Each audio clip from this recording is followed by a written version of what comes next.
website right now and download my free course on alternate picking mastery.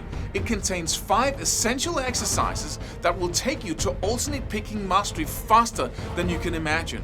And then I've included my method of how to lay out a practice plan in just 1 to 2 minutes that will absolutely boost your results like nothing you ever tried before. So go download it right now. It's free.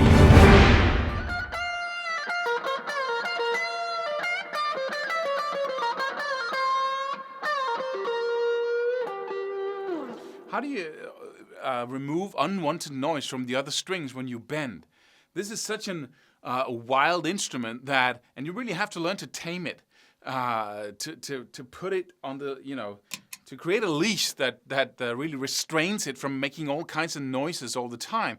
And the way to do that is muting, of course, right? But muting is such a versatile thing. You have to do a lot of different little things in order to mute the strings at the right time, depending on what you do.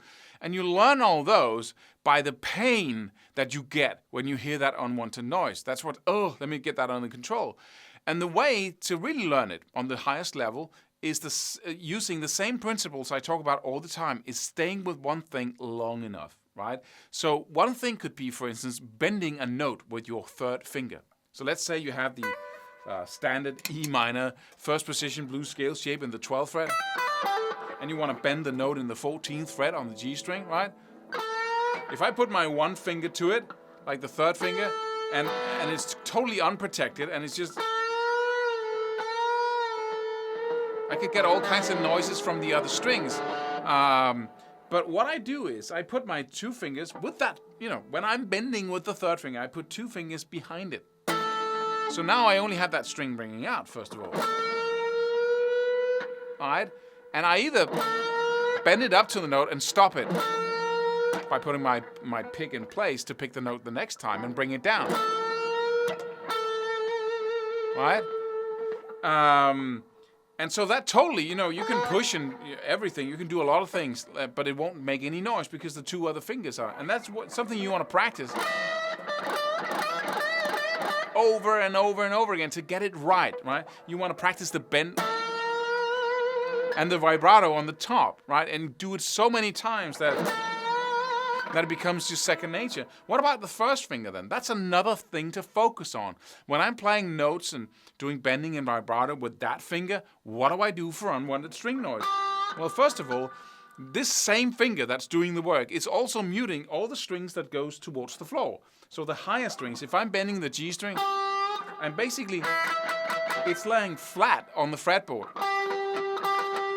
right? So I'm muting the B and E string with that same finger. And that's a matter of just finding the right way, the right angle to hold your finger. Right? And you would need to strum and figure that out. And that seems, that's like 1/10 of a millimeter or hundredths of an inch. That's, so detailed work there, Claus. But that's how to do it. And then you just sit like.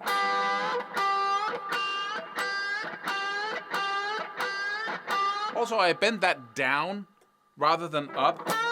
I mostly bend up with my third finger and bend down with my first. Maybe that's because, that I have the higher strings covered when it comes to string noise. When it comes to, the other strings above there, I simply don't hit them with my pick. So my finger doesn't touch them because I'm bending in the other direction. So my best advice here is really to take each and every note, the way you play the third finger notes, the second finger notes, and then figure out a way to mute all the other strings, right? And then just work it over and over and over again, like a little loop band, thousands of times until you have it just right. I've been talking about this before, but I learned a little piece by Stevie Ray Vaughan. Like go.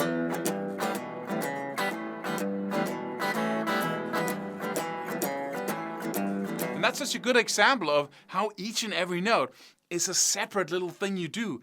The first is like I'm muting all the other strings except the low E string. Then I lift my fingers to hit the 2 top strings that are open. Then the next note I need is the G. So I put my second finger on that G and have my first finger mute all the other strings.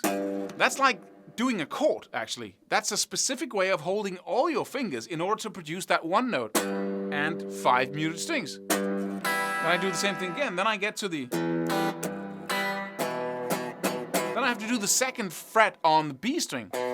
I do that with my first finger. Then my first finger lightly touches all the other strings below it, or above it, and my 2nd finger lightly touches the E string. So I only get that B on the A string. This is like doing another chord, because all my fingers has to work together to just produce that one note. And so goes for every other note in that little piece there.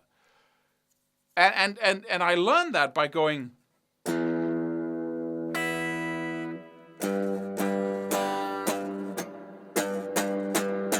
Okay, got the first 2. Oh.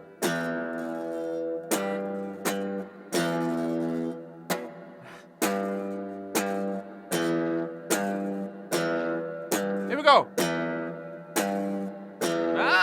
Got a hang of it now. But it's like anything else, you have to over and over, just a little tiny loop where you do it over and over again. Avoid the unwanted string noise. Do whatever it takes. And that will absolutely bring you to that place where you got a little solution for everything. This is a magical instrument. It's just insane what it can do and how it can sound.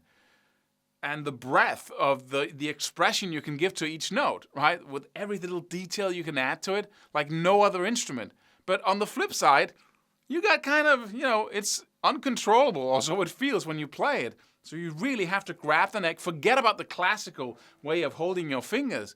If you do that, that's fine for the faster things, or if you want to execute each note just correctly. But if you want to, you have to grab the neck and make all that muting happen, all these little details happen in a totally other way than that classical way of holding, where you don't, pick any other strings than the one you're fretting, and everything is just razor sharp. Not in rock, not in blues. You need to grab the neck and get in there and develop a way of muting in every single little place you need to, separately, basically. And that's the solution. Subscribe for more free videos. Do it. Do it now. Do it.